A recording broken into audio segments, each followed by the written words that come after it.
અને એ ઉખલ્લાની શેરીઓમાં પુષ્પવૃષ્ટિ જોઈ, અબીલ ગુલાલ જોયા અને ગામના વાડામાં ગયા ને તો રાધા કૃષ્ણની મૂર્તિ બિરાજમાન જોઈ છે.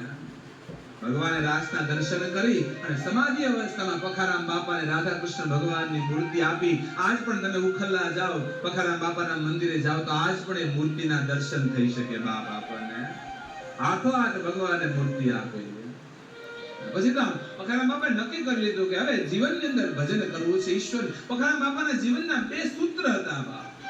એક હતું ભજન કરો અને બીજું ભોજન કરાવો. ભજન કરો, ભોજન કરાવો.